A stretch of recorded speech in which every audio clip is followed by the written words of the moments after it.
Virando o jogo, oferecimento Banrisul, o grande Banco do Sul. Banco bom não tira seu sono, faz você sonhar. Banrisul Prev é o produto mais indicado para você complementar sua renda e não depender apenas da Previdência Social. Os planos são acessíveis, com taxa de carregamento zero. A sucessão é direta, sem necessidade de inventário e tem possibilidade de benefício fiscal de até 12%. Você tem um sonho? Procure uma agência do Banrisul. A gente acredita que ele pode virar realidade.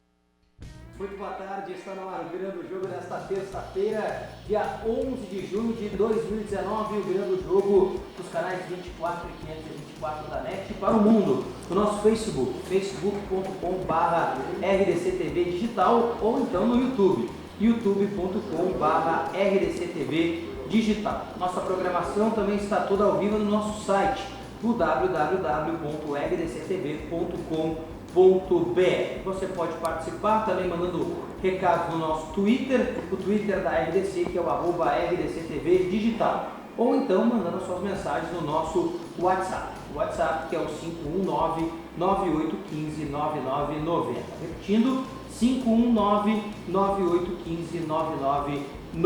Virando o jogo desta terça-feira, que tem a honra de receber aqui na bancada Bruno Flores, Henrique Pereira e Giovanni de Oliveira para participar conosco do programa. Tudo bem, senhores? Boa tarde. Boa tarde, tudo bem, Diogo? Amigos aqui do Virando o Jogo. Pois é, né?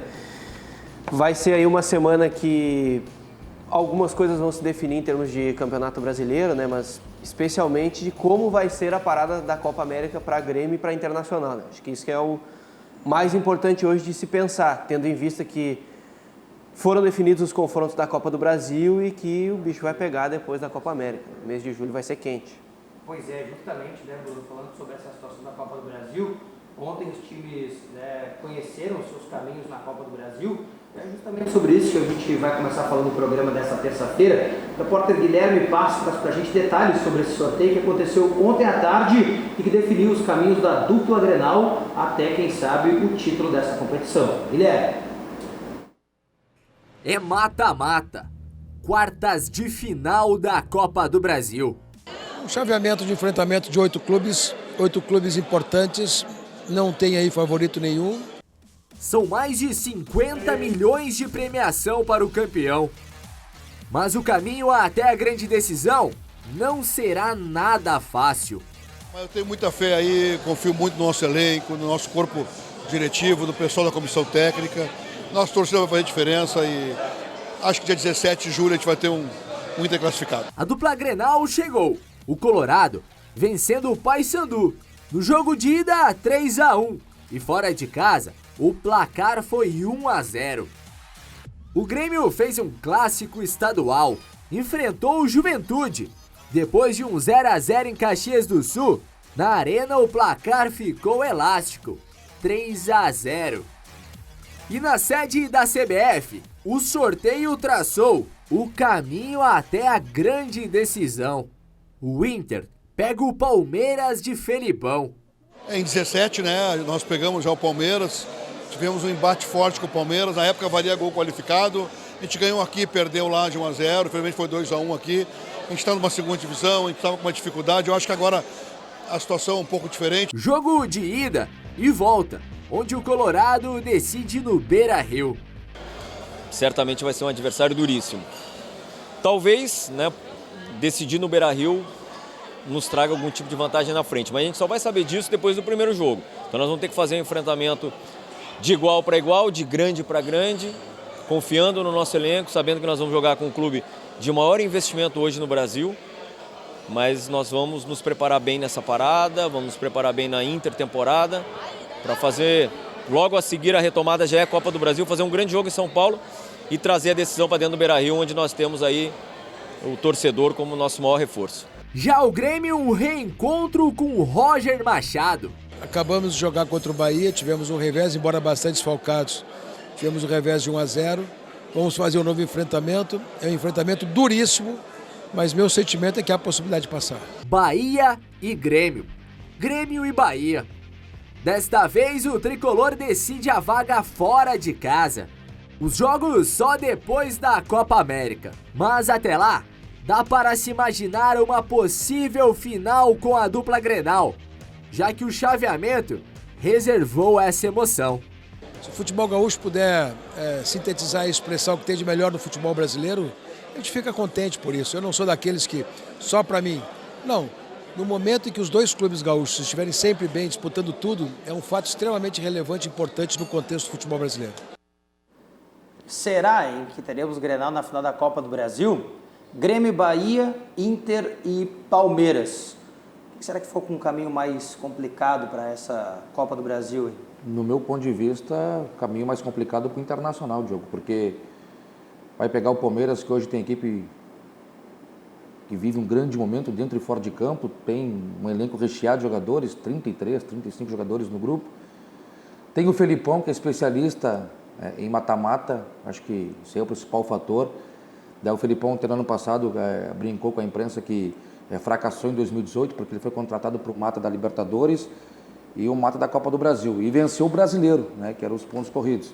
Então o Palmeiras busca, né, não só Libertadores, mas a Copa do Brasil, e pela qualidade do elenco, eu acho que vai ser duríssimo para o Inter, não só em questão do jogo contra o Palmeiras, porque passando pegará Cruzeiro ou Atlético Mineiro, então o caminho do Inter é muito complicado, mas nem tudo é terra arrasada para mim, Diogo, porque o Inter gosta de pegar equipes que saem para o jogo. O Palmeiras é uma equipe que ataca muito, isso é bom para o Internacional, e por não ter o gol qualificado, esse resultado aí do mando de campo, o Inter decidir no Beira-Rio, eu acho que tem uma pouca vantagem, mas o Inter também vai ter que construir lá em São Paulo, né? Porque se voltar para Porto Alegre com 2 gols de diferença, aí vai ser muito difícil. Não é fácil para o Internacional, porque é um enfrentamento muito igual, né? Pelo menos assim eu observo. O Palmeiras é um grande clube do futebol brasileiro, assim como o Internacional, só que acredito que tem muita dificuldade pelo fato de que o Internacional precisa deste jogo. Mas eu acho que igual não é a palavra. O fator local, a possibilidade de decidir no Beira-Rio, eu acho que até equilibrou um pouco mais. O Inter pode sim se classificar, pode até ganhar em São Paulo, mas eu acho que hoje tranquilamente o Palmeiras é favorito. Não vejo problema em apontar o Palmeiras como favorito a estar na semifinal. O Inter é que tem que reverter essa lógica hoje, né? Eu acho que eu compartilho essa ideia, especialmente do segundo jogo no Beira-Rio. Isso aí dá um equilíbrio, porque o Internacional é muito forte em casa, né? Até o Roberto Melo, vice de futebol do Internacional, ele ficou meio brabo, né? Porque o Internacional, ontem ele concedeu uma entrevista lá na Rádio Grenal, e ele disse que ficou meio chateado porque tem muita gente que diz que o Inter não joga bem fora de casa e que não vence. Na temporada, o Internacional é um dos melhores mandantes da América. 5º melhor mandante do Brasil. Do Brasil? Do Brasil. Mas é um pouco ilusório isso, né? Porque ser o 5º melhor mandante do Brasil em competições como o estadual e a Libertadores, né? Visitante. É ilusório, porque Libertadores e Campeonato Gaúcho, Libertadores, o Internacional tem uma vitória contra o Aliança Lima, que não é um grande adversário, tem uma vitória contra o Palestino, que foi um jogo muito duro, o Internacional vencendo uma falha do goleiro, e aquele empate contra o reserva do River Plate na Libertadores da América, fora de casa. E no Campeonato Brasileiro? Não ganhou de ninguém. Não, de 12 pontos fez 1. Vocês ficariam surpresos com o Inter, um time reserva no Clássico Grenal do dia 21 de julho? Por causa da Copa do Brasil? Hoje eu não acredito. Eu não acredito também. Ontem conversei com o Rodrigo Caetano. É uma Caetano. sequência forte, né?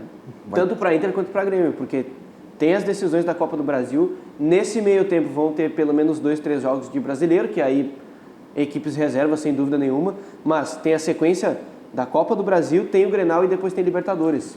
Nesse meio tempo de julho. Ontem eu fiquei com esse sentimento, conversando com o Rodrigo Caetano, que é diretor do Internacional. O Inter não vai com a força máxima no Clássico. O Inter vai tirar o peso, como fez no Clássico Grenal do Gauchão. Sentimento. O Inter vai tirar o peso do dia 21 de julho. Para quem não sabe bem as datas, quando a gente voltar da parada agora para a Copa América, quarta-feira a dupla Grenal entra em campo pelo Campeonato Brasileiro, o primeiro jogo da volta da dupla Grenal é a Copa do Brasil. É o Grêmio contra o Bahia e o Internacional contra o Palmeiras. E depois, no jogo de meio de final de semana, tem o jogo do Campeonato Brasileiro e depois tem o Clássico Grenal de novo, né, que é o próximo jogo da dupla Grenal.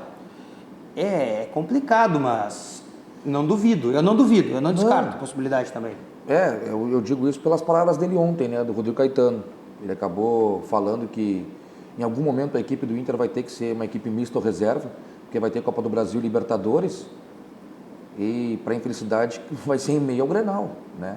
Claro que, não sei se a palavra certa é tirar o peso do jogo, mas é muito mais pensando na Libertadores, na Copa do Brasil, do que propriamente no Clássico Grenal.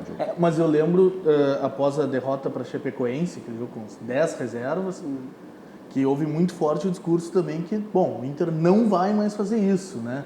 Ali se afirmou categoricamente, claro, futebol, a verdade de hoje a gente não pode garantir para quarta-feira que vem, mas se afirmou categoricamente que a partir dali o Inter iria poupar quem fosse necessário, né? O jogador que tivesse desgastado.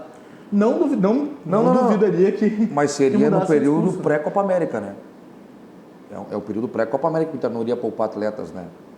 Porque depois não tem como não poupar. Depois tem Copa do Brasil e na primeira semana, voltando da parada da Copa América, Copa do Brasil e Campeonato Brasileiro, aí no meio de semana tem a Libertadores e o Campeonato Brasileiro, aí a volta da Copa do Brasil e o Brasileirão e a volta da Libertadores. Essa é a sequência das equipes, né, que voltam e que disputam as duas competições. No caso, a dupla Grenal disputa tanto a Libertadores quanto a Copa do Brasil, além do Brasileirão. Dos jogos de julho, 5 são decisões, né? Porque é um clássico Grenal, que a gente sabe que mesmo que seja numa competição de pontos corridos, ele tem o peso que tem. E certamente o Grêmio vai estar precisando, porque mesmo que vença o Botafogo amanhã, ainda vai estar precisando para sair da parte de baixo da tabela. E ainda os outros 4 dos matas, né? Os 2 de Copa do Brasil e os 2 de Libertadores. Então é um mês de julho que vai ser muito cheio e vai ser bom, né? Mas eu acho que esse problema também não vai ser só do Inter, né? Grêmio, Palmeiras, Flamengo. É que eu acho que os outros times não têm o componente do clássico. Confesso que eu não sei a tabela dos outros que estão na o Atlético na Copa do Brasil. O Atlético e o Cruzeiro tem da Copa do Brasil. Tem da Copa do Brasil. O enfrentamento entre eles, né? Pela Copa do Brasil. Certamente aí até mandar um grande abraço para os nossos colegas lá de Minas Gerais, né? Meus pêsames para eles, né? 30 dias falando de Atlético e Cruzeiro, né? Porque só tem Copa América, então eles vão ter que falar de Atlético e Cruzeiro até lá. Atlético e Cruzeiro que já fizeram final de Copa do Brasil, né? Curiosamente também já se enfrentaram em outras oportunidades. Agora, a gente falou que o Internacional vai ter dificuldades contra a equipe, né, do Palmeiras. O Grêmio fez um enfrentamento recente contra o Bahia e não venceu. Perdeu jogando fora de casa, aquele gol de pênalti do Fernandão. Dentre os adversários que o Grêmio podia pegar na Copa do Brasil, o Grêmio pegou o único que não joga Libertadores, que é o Bahia. Mas mesmo assim, eu não sei se é um adversário fácil para o Grêmio passar para a próxima fase, especialmente porque o segundo jogo não é em Porto Alegre, né? E o Bahia, até se tinha uma dúvida, quando desse confronto que você mencionou mesmo pelo Campeonato Brasileiro, que o confronto foi em Pituaçu, né? Porque a Arena Fonte Nova já estava entregue ali para a Conmebol para a disputa da Copa América. Então, se ficou uma dúvida se o Bahia ia conseguir manter a média excelente que tinha jogando em casa, não sendo o jogo na Arena Fonte Nova. E agora, o Bahia conseguiu ganhar do Grêmio pelo placar de 1-0 com aquele gol de pênalti. Agora, o jogo da Copa do Brasil já vai ser na Fonte Nova. Então, talvez isso seja muito bom para o Bahia, que vai jogar no estádio que está acostumado e que conseguiu construir uma boa campanha jogando nos seus domínios, mas talvez seja bom para o Grêmio também, porque tem uma condição melhor de gramado, de qualidade, tamanho, a estrutura da Fonte Nova talvez beneficie de alguma forma o jogo do Renato. Agora, tudo vai depender e cada vez mais o Grêmio vai ser cobrado por conta da Copa América. Porque o jogo seguinte à parada é o jogo da Copa do Brasil e o Grêmio está colocando todas as fichas na Copa América. O resultado tem que ser ali na frente, né? Porque a promessa é justamente que a Copa América vai ajudar, né? Vai sair 5 jogadores do departamento médico, os principais jogadores, tudo bem, Luan recuperado, mas vai recuperar Maicon, né? Vai voltar o Everton da seleção. Mas isso traz uma responsabilidade, Henrique, né?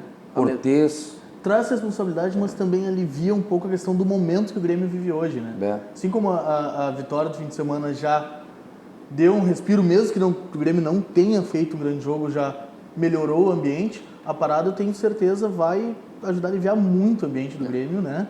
Ajudar o Grêmio a tentar decolar, como disse o Renato. Agora, eu concordo com vocês, não tiro, né, nenhuma razão do que vocês estão dizendo. Agora, esse milagre que o Grêmio espera, porque é um milagre, né? Todo mundo voltar, o Grêmio voltar a jogar bem, tudo mais, tá todo mundo esperando, né? Não é só o Grêmio que vai ter parada para a Copa América. Não sei se o Grêmio chegou a pensar isso, né? Não é o Grêmio que vai ficar parado 30 dias. São todos os clubes do futebol brasileiro que disputam a Série A do Campeonato Brasileiro estarão parados. Ou seja, todo mundo vai poder recuperar jogador machucado, todo mundo vai poder treinar, todo mundo vai melhorar. Se o Grêmio acha que vai melhorar, todo mundo pode melhorar também. Ou seja, eu não sei até que ponto a parada da Copa América é tão positivo assim para o Grêmio de maneira geral. Claro, se a gente pegar só o Grêmio, é muito bom. A gente vai analisar o Grêmio parado, olha, vai voltar o Luan, vai voltar o Cortez, vai voltar o Kahneman, o Maicon vai estar melhor, o Everton volta da Copa América. Beleza, legal, o Grêmio tá legal. E os outros adversários? Não, mas O Flamengo já contratou o Rafinha para o lateral direito. O Grêmio contratou quem para a Copa América? Pós-Copa América? A contratação aí já é até algo que é difícil competir com Flamengo e Palmeiras. Mas quando tu fala, por exemplo, tu vai ter o Everton voltando da seleção, tu vai ter o Luan, tu vai ter Kahneman, tu vai ter Maicon. Não, mesmo que todos os times melhorem, nem todos têm essas ferramentas todas. E o principal, eu acredito que mais do que os jogadores em si, é a questão do momento, é anímico. E o Grêmio, se a gente pegar nos últimos 3 anos, o Grêmio vitorioso, o Grêmio teve momentos de oscilação no meio do ano, teve momentos de dúvida. E eu acredito que é a hora que tu consegue, depois dessa parada, trazer tudo pro ambiente da normalidade, para voltar para a disputa. Quem está na ponta vai melhorar, mas não tem tanto que recuperar quanto o Grêmio, que está num trabalho, né, de desfazer esse começo desse campeonato, né? Eu entendo, eu concordo, volto a dizer, eu concordo com você sobre essa situação, mas eu não vejo tanta condição assim de que o Grêmio vai melhorar a ponto de que vai estar acima dos outros de novo. Porque o Grêmio esteve acima dos outros adversários. Quantas vezes nós mesmos estivemos aqui no programa ou em outras oportunidades conversando sobre o Grêmio vai pegar o São Paulo no Morumbi. Olha, acho que o Grêmio tem condições de ganhar. O Grêmio vai pegar o Corinthians fora de casa, vai pegar lá na Arena de Itaquera. Olha, eu acho que o Grêmio tem condições de ganhar. Agora a gente não sente mais essa tranquilidade de ver o Grêmio jogar fora de casa e ganhar. Claro, talvez a facilidade dos adversários da Copa do Brasil e da Libertadores também nos mostrem uma realidade que seja diferente. Porque como os adversários são mais fracos, talvez o Grêmio possa até fazer bons enfrentamentos. A preocupação que fica, acredito que o torcedor do Grêmio também tem essa preocupação, é o fato de que daqui a pouco o Grêmio pode pegar grandes adversários e vai ter que fazer bons enfrentamentos. Na verdade, eu acho que a maior preocupação, ela vem de uma coisa que, em tese, ela será boa, parada para a Copa América. Porque a parada para a Copa América, ao mesmo tempo que ela vai dar recuperação do anímico, confiança para os atletas, vai dar entrosamento, vai dar recuperação de jogadores que estão machucados, a readaptação, quem sabe, daqueles que ainda não deram algum tipo de resultado e chegaram no início do ano, ela pode tirar do Grêmio jogadores que estão entrosados, jogadores que têm sido fundamentais no esquema do Renato, como o Everton, por exemplo. Quem sabe o Luan, que está no departamento médico, mas ainda assim ele tem algum tipo de valor no mercado. O Kahneman, que está no departamento médico também, mas que pode sair. E para repor esses valores rápido, não é fácil. E além de não ser fácil, o Grêmio não conseguiu no início do ano. Por exemplo, perdeu o Ramiro. Demorou bastante tempo para encaixar o Alisson. Tá certo que o Alisson teve um período de lesão, mas testou muita gente por ali. Então, a função do centroavante, o Felipe Viseu chegou no início do ano, mas foi assumir a condição agora que o André passou um momento muito ruim, não era sequer tocado pelo Renato. Então, assim, as contratações que o Grêmio fez, o próprio Tardelli, que chegou aqui como sendo a grande cereja do Grêmio, pelo menos para o arranque do ano, não deu todo o resultado que se espera ainda, até pela movimentação que o Grêmio fez. Então, assim, as movimentações de mercado do Grêmio ainda não deram resultado. Então, não há uma garantia, e nunca há, de que elas vão dar um resultado imediato, por exemplo, no meio do ano.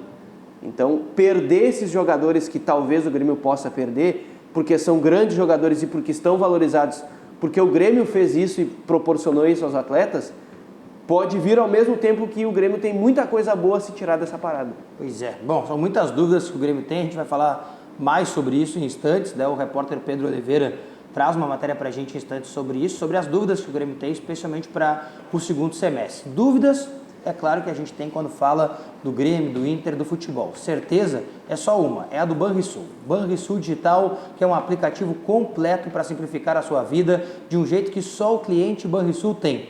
Baixe e comece a usar hoje mesmo. Banrisul Digital. Clique e simplifique. Vamos ao recado do Zafari e na volta a gente fala mais sobre a disputa da Copa do Brasil e, claro, muito mais sobre futebol aqui no Virando o Jogo.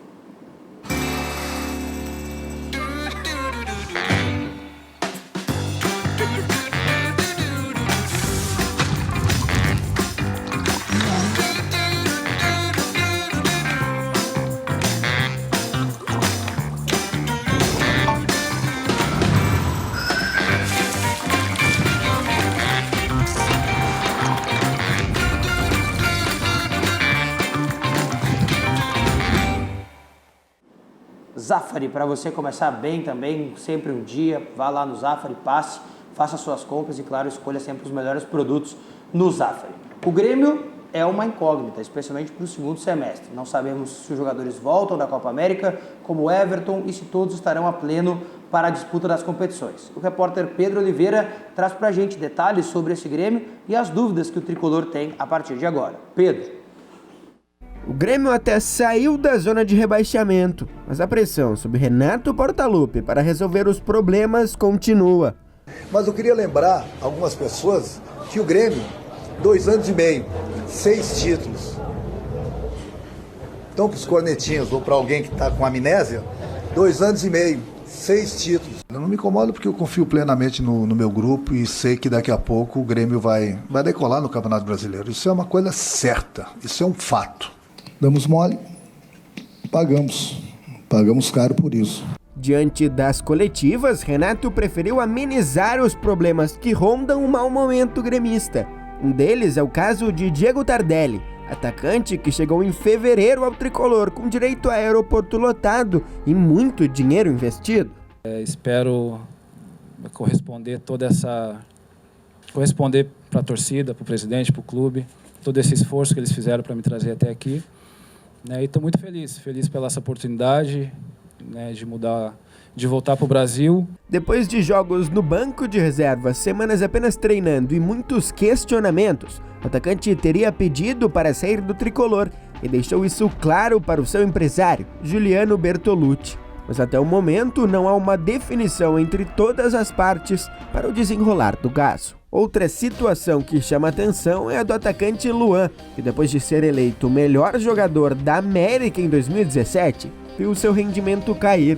Com problemas de preparação física e dores musculares, Luan não joga desde o dia 11 de maio, quando se lesionou contra o Corinthians. Agora, mesmo recuperado, o atacante não integrou o elenco do Grêmio no jogo contra o Fortaleza e não viajou ao Rio de Janeiro para a partida contra o Botafogo. Diante dos problemas, um jogador que ajudou na má fase foi Everton. Agora o atacante está na seleção e pode até ser titular vestindo a amarelinha.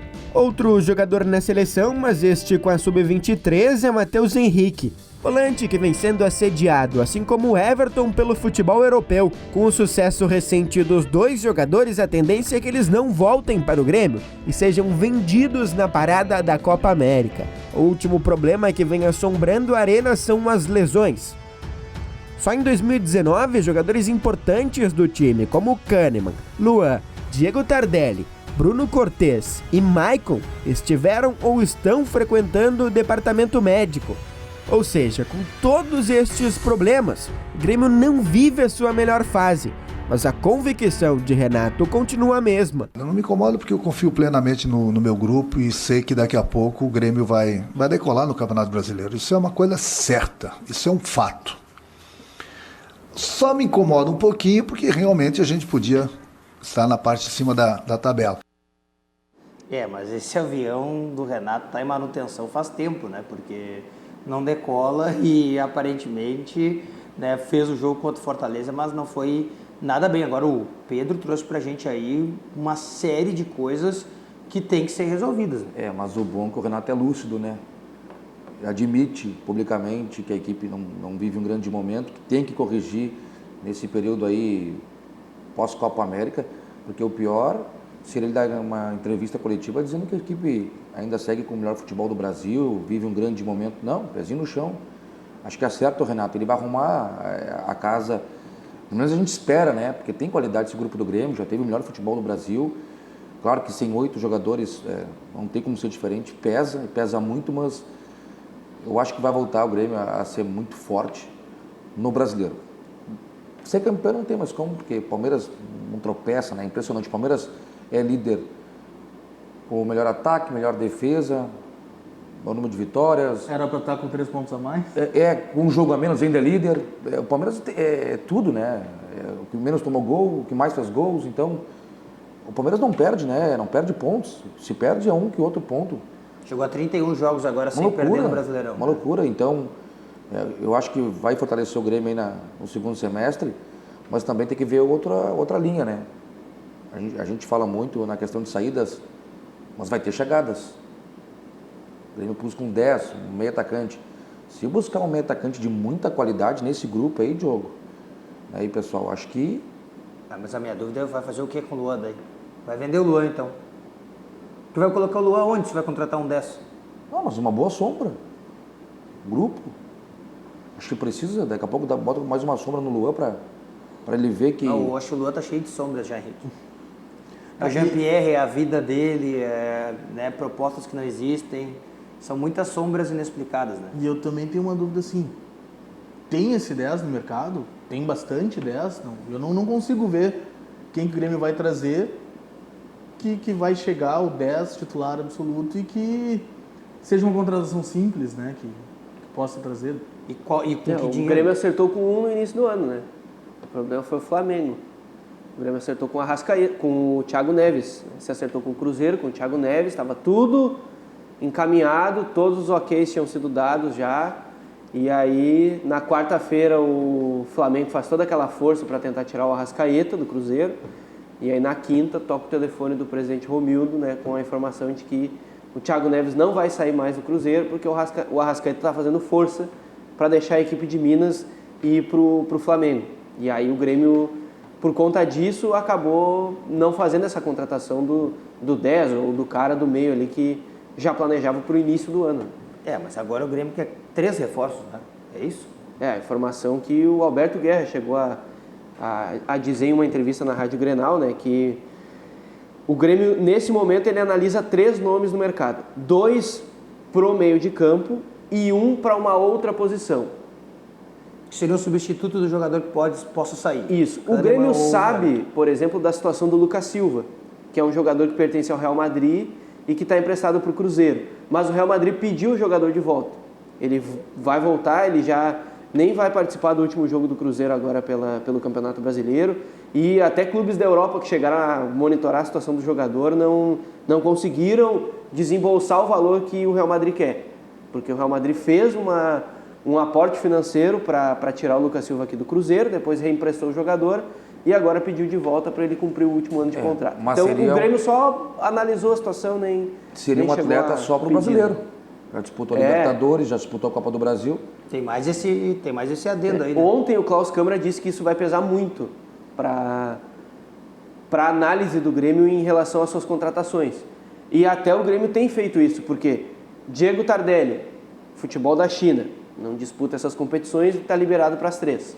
Para Brasileirão, Copa do Brasil e Libertadores. David Braz, que foi contratado agora, vai poder disputar as 3 porque estava na Turquia. Felipe Viseu pôde disputar as 3 porque estava fora. Então, assim, o Grêmio ainda tem buscado alguns reforços nesses mercados periféricos para poder utilizar nas 3 competições. E o cenário brasileiro, se a gente pegar equipes que não estão disputando essas 2 outras competições além do Campeonato Brasileiro, Grêmio, Inter ou qualquer outra equipe que queira se reforçar vai ter que ir no Ceará, no Bahia, no Fortaleza, no Fluminense, né? Se bem que o Fluminense jogou a Copa do Brasil também, foi eliminado já. Então também não daria para ir no Fluminense. É complexo, dá para jogar Libertadores. Um jogador do Fluminense, por exemplo. Por exemplo, difícil, o mercado não é tão fácil assim. Concordo com o Giovani. Um time que tem dado uma boa resposta, pelo menos no início do Brasileiro, que poderia ter jogadores disponíveis, pelo menos para a Libertadores, o Santos.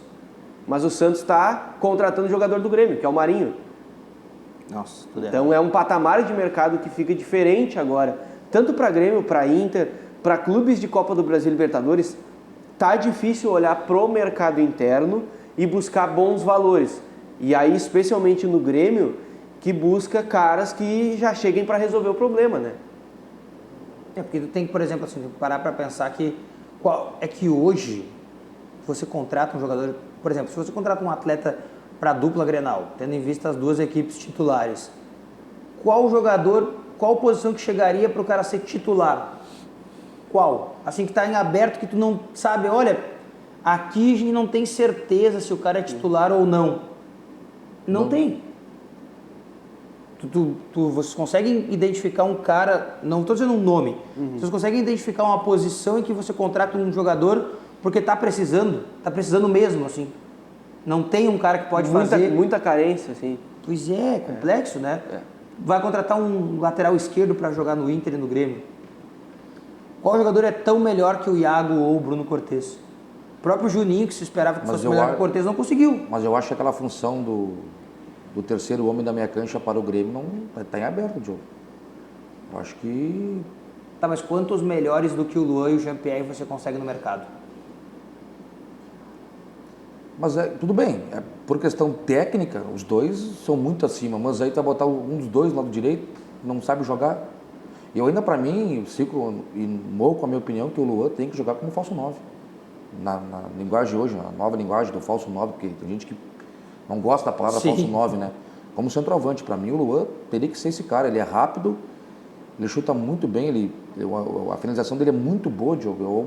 Eu gostaria de vê-lo de novo jogando como atacante centroavante. Deixaria o Jean-Pierre, né, na função dele, o Tardelli não vai ser o centroavante, o Tardelli não vai jogar de costa pro gol.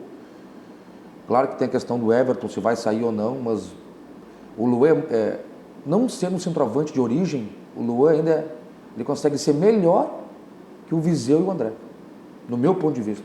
Pois é, só que daí tu faz o que com o Viseu e o André? Mas é que o Grêmio não joga com centroavantes, né? Agora que está aprendendo a jogar com centroavante, a cruzar bolas. Joga com o Luan, que é técnico, que dá o passe curto, que faz o pivô. E repito, tem uma boa finalização. Claro que tem um investimento forte em cima do André, do Felipe Viseu. Mas futebol também é resultado, vai esperar até quando para fazer gols? Né? O Viseu marca em 2 jogos, daí não marca mais 2, daí passa mais 2 em branco, aí faz em 1. O André é a mesma coisa, né? Ele marca 1, depois no jogo seguinte marca outro gol, aí fica 5 jogos sem marcar gols.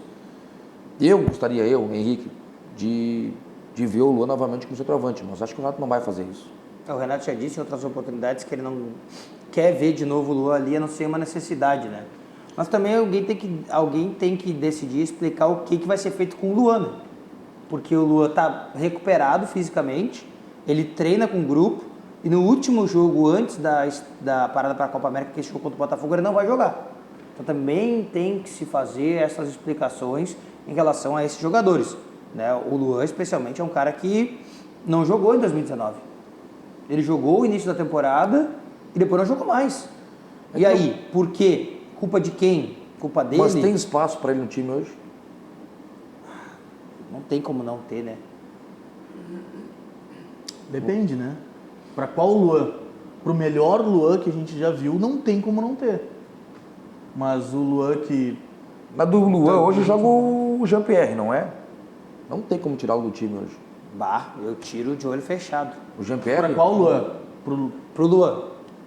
Eu tenho dúvida. Aí eu coloco até o próprio Viseu. Hoje, eu não tiraria o Viseu para botar o Luan. Hoje eu não tiraria o Jean-Pierre para botar o Luan. O Luan que já mostrou aquele futebol, bom, é outro cara. Mas eu acho que o Grêmio não pode ficar insistindo se não tivesse retorno. De repente, depois da parada, a parada faça bem esse período para ele, a gente pode ver. Hoje eu não consigo ver ele no lugar desses jogadores. Pois é, mas eu também não consigo ver o Luan fora do Grêmio, porque, não sei se vocês concordam comigo, mas depois daquele jogo contra a Universidade Católica que o Grêmio perdeu fora de casa, só o Luan pagou o pato. Só o Luan pagou o pato de não jogar mais. Concordo contigo. O André jogou, o Tardelli jogou, o Maicon jogou, todo mundo jogou de novo, o Luan não jogou. Teve um tempo que o Luan nem machucado estava, que foi fazer aquela readaptação física. De uma semana. Mas, e aí? Não. O Luan pagou o pato por ter ido mal no jogo em que todo mundo foi mal. Todo mundo foi mal. E aí só ele pagou o pato. E eu volto a dizer, Felipe Viseu, centroavante do Grêmio, que jogou poucos minutos, é verdade, jogou poucos minutos, mas ele conseguiu passar o Luan em junho em número de gols marcados na temporada. Afora o Everton, que é um absurdo, que já fez 10 gols com a camisa do Grêmio em 2019, o Luan era o vice-artilheiro do Grêmio. E os centroavantes que jogaram 90 minutos quase todos os jogos, especialmente o André, não tinham passado ele.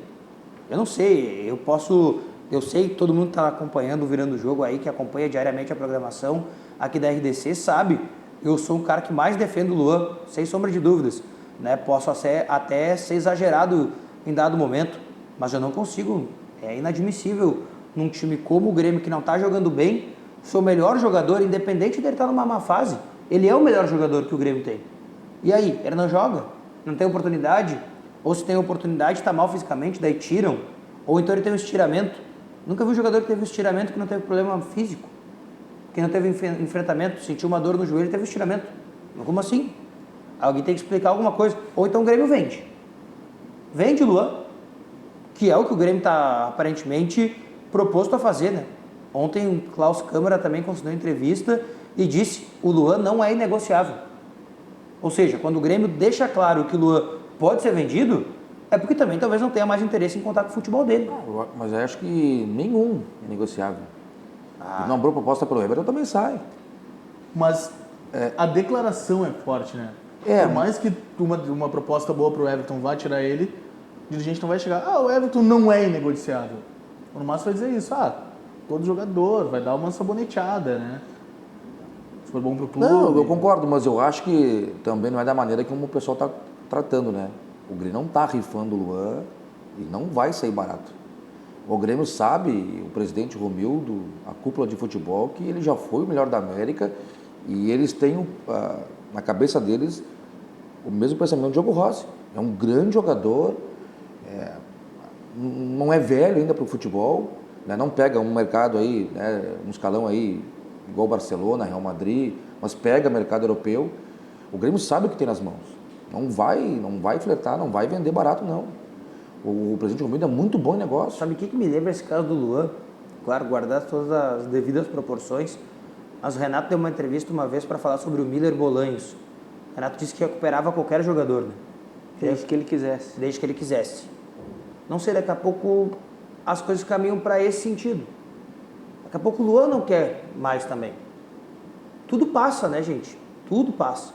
A fadiga natural dos metais, eu entendo. O Luan não é um cara que surgiu hoje, o Luan surgiu em 2014 para o Grêmio, né, para o torcedor do Grêmio. Já se vão 5 anos aí, já são 6 temporadas, né? Não é fácil, eu sei. Não é todo mundo que fica que nem o D'Alessandro 10 anos no clube. Não é. Não. A gente sabe, não é. Daqui a pouco, até o Luan pode ter se ressentido da própria negativa que ele fez em não sair para o Spartak no ano passado, quando ele tinha tudo para ir para o Spartak e não foi. Teria sido ali, certamente, uma venda gloriosa, né? 25 milhões de euros, o Luan estava no teto, né? Talvez nunca mais o Grêmio vai receber uma proposta de 25 milhões de euros por ele. Agora, é complicado, porque você não sabe exatamente o que vai fazer, né, com essa condição desse jogador. Bom, quero deixar um recado para você, que é o recado do SESC. O Circuito Conexão de Ideias está acontecendo no nosso estado. São mais de 80 horas de palestras, com palestrantes nacionais e internacionais. Nós já tivemos grandes palestras com Amir Klink, Gustavo Borges, o Bernardinho, palestras que vocês puderam acompanhar em várias cidades do nosso estado. São 39 palestras em 40 cidades do nosso estado. Você pode participar e saber todos os detalhes no site do SESC, sesc-rs.com.br. Se você preferir, já coloque ali, acrescente o /conexão de ideias e vai direto para saber todas as palestras que estão à disposição. Se não, acesse o site do SESC, sesc-rs.com.br, e descubra também todas as oportunidades que o SESC tem para você. Vamos ao recado da Tri Táxi Aéreo e na volta a gente encaminha o encerramento do Virando o Jogo.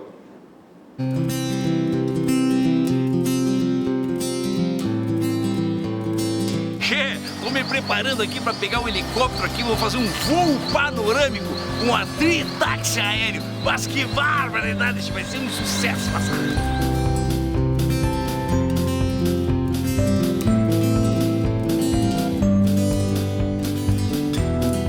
Mas olha só a cascata do Caracol aqui em Canela.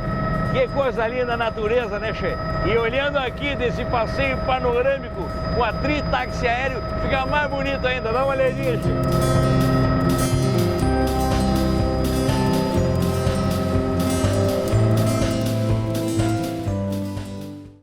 Faça você também um passeio com a tri-táxi aéreo. Mandar um grande abraço, já esteve participando conosco aqui do programa, Lucas Colar, né, nosso grande amigo, colega, jornalista colorado, está nos acompanhando, mandou fotos aí do Henrique Pereira, né, está acompanhando o programa lá, né, um grande amigo nosso, então um grande abraço para o Lucas Colar, está acompanhando também o Virando o Jogo aí nesta terça-feira.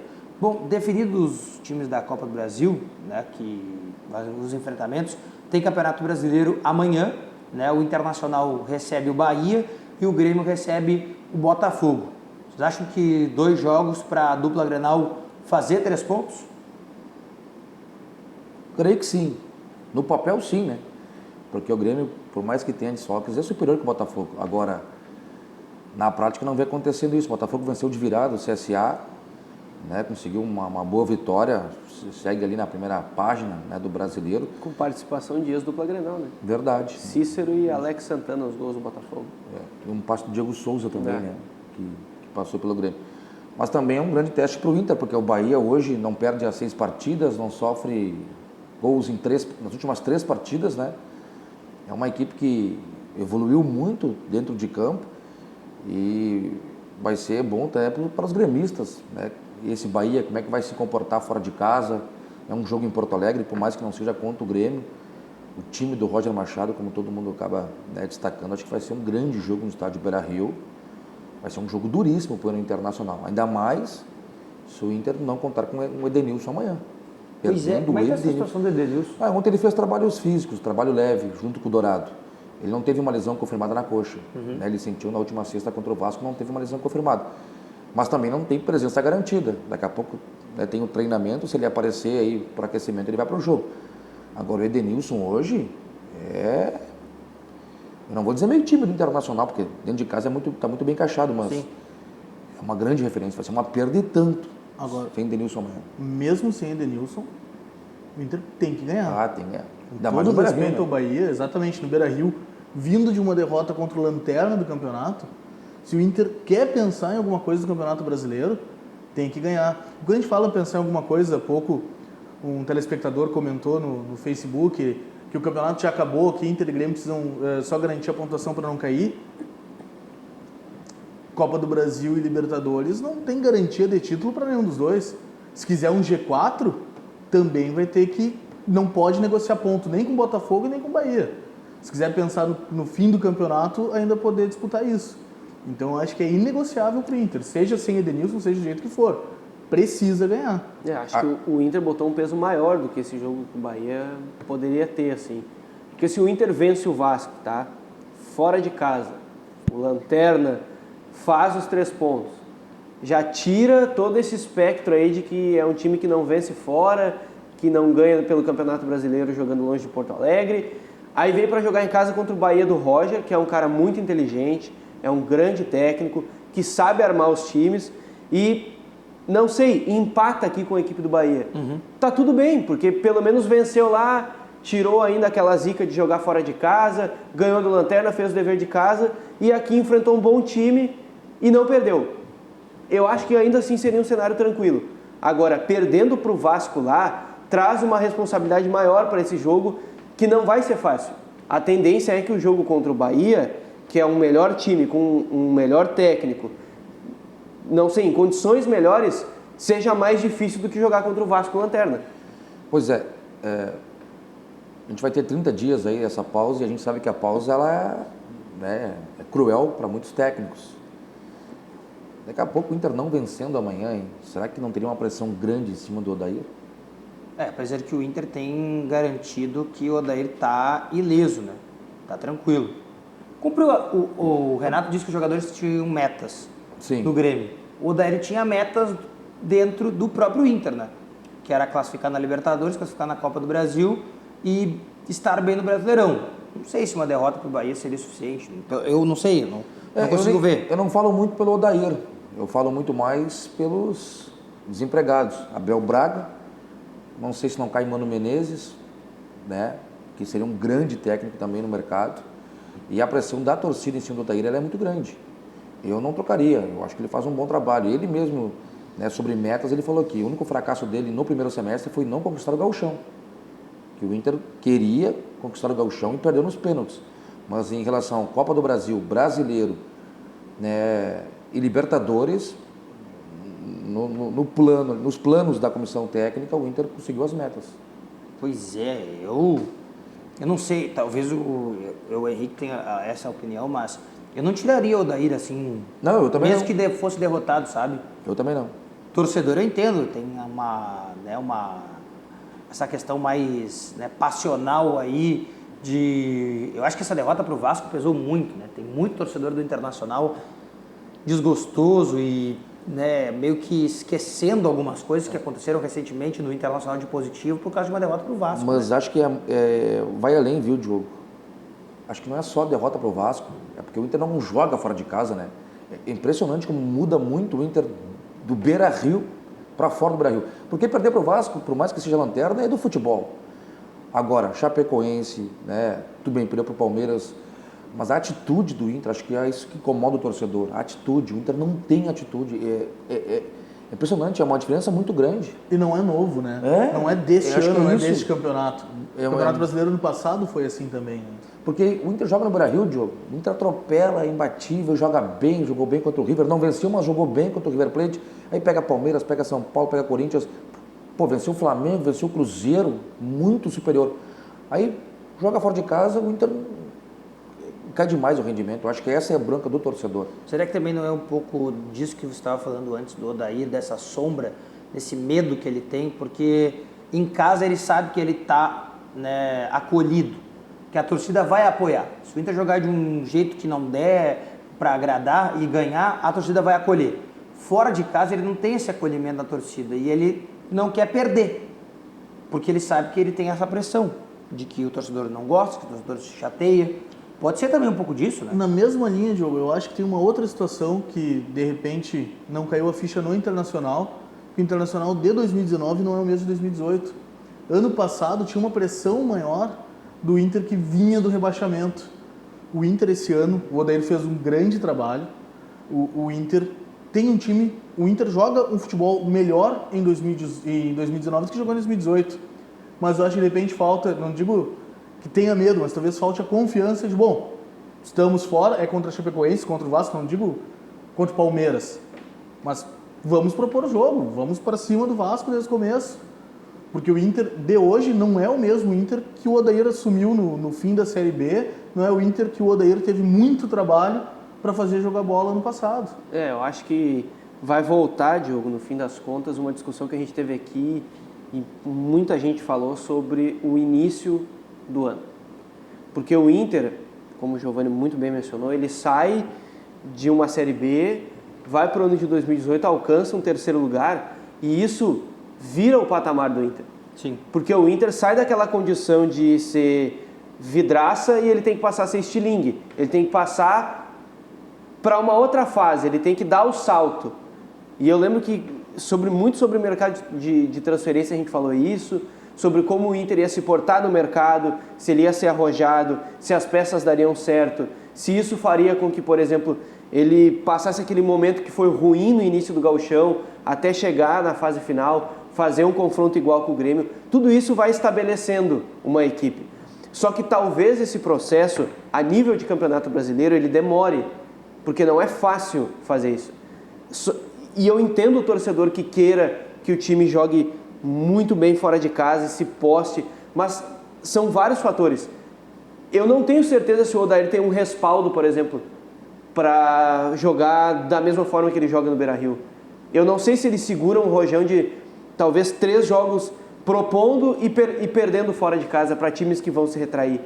Eu não sei, eu não tenho essa confiança. Eu não sinto essa confiança, por exemplo. Então, esses fatores talvez alterem para que o Inter tenha esse desempenho diferente fora de casa. E aí, passar por isso pode ser dolorido para o torcedor que está esperando um título. Que está vendo um time que, por exemplo, fez a melhor campanha da Libertadores, porque foi muito bem fora de casa e poderia, sei lá, ter ganho do Inter, do reserva, jogo de reservas, né, entre Inter e River fora, poderia ter ganho e ter ficado com a melhor campanha. Ao mesmo tempo, é um time que não vence fora de casa no Brasileiro.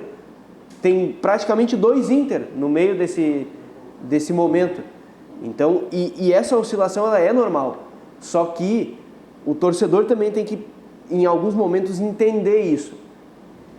Que talvez outro treinador não dê essa segurança também. Mesmo sendo mais cascudo, sendo medalhão, não sei. Mas é um momento natural. Só que o Inter precisa se entender nesse momento todo. Que é o que eu disse, sair da vidraça para ser o estilingue. Tem que parar de ser o time que veio da Série B, e não é mais o time que veio da Série B. E eu acho que de 2018 para 2019 o Inter tem entendido até muito isso. Mas para chegar no fim do ano com aspiração de título, precisa entender mais.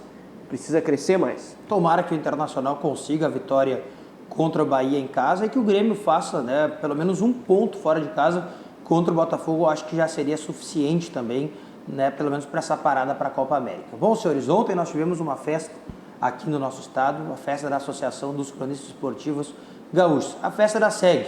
Nós falamos muito sobre a festa aqui ao longo dos últimos meses, né, a festa dos destaques do Gauchão, muitas pessoas, né, premiadas, a dupla Grenal bastante premiada, né, ontem o presidente Romildo premiado como melhor dirigente, Nico Lopes premiado como craque do Campeonato Gaúcho, o Matheus Henrique premiado como o destaque, revelação do Campeonato, né, estadual, o Felipe Viseu com o gol mais bonito do campeonato, com aquele gol diante do Avenida, e o presidente da nossa associação e, claro, né, nosso colega e amigo Alex Bagé, foi ontem um dos entrevistados pela nossa equipe aqui da RDC TV, está falando um pouco também sobre essa festa que reuniu vários dos nossos colegas ontem em Porto Alegre.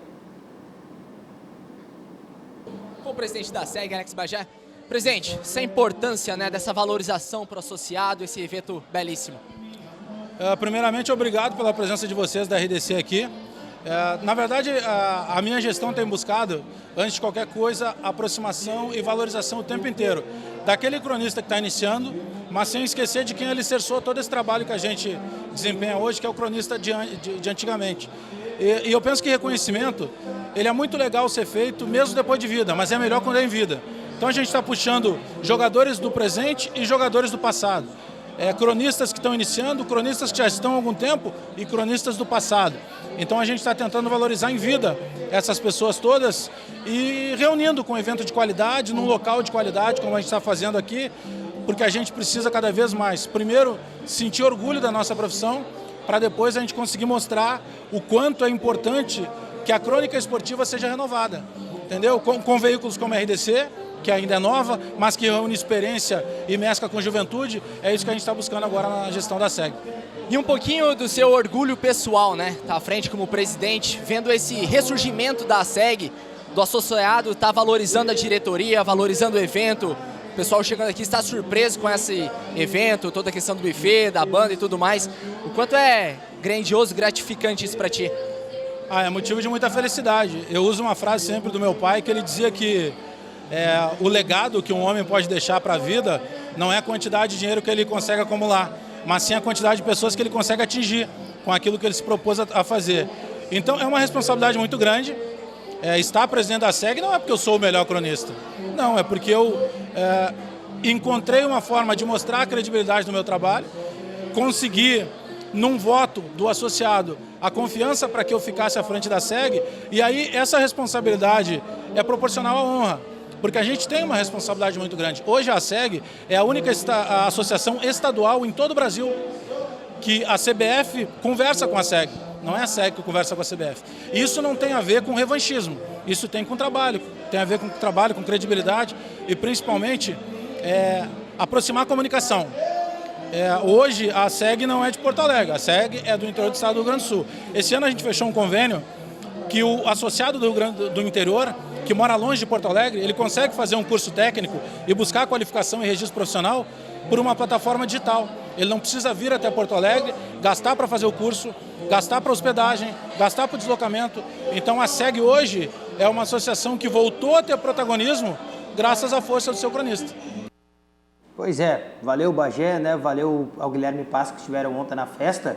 Né? Eu posso até parecer estranho, né? Faço parte da equipe, né, diretiva da SEG, mas o trabalho que tem sido feito tem sido magnífico. O Bagé é um grande cara, né? A nossa associação tem crescido bastante, né? E como o Bagé destacou, né, priorizando todos os cronistas, os, né, aqui da capital, os cronistas do interior, que era uma grande pedida de todos, né? Os cronistas do interior se sentiam muito afastados do processo da nossa associação, né? E a gente trabalha com uma coisa que o próprio Bagé falou ali, né? Hoje a SEG tem uma relação com a CBF direta, né? Enquanto os outros estados, os cronistas todos precisam se reportar direto à CBF para poder estar nas partidas, para poder estar com seus carros credenciados, por exemplo, nos estádios.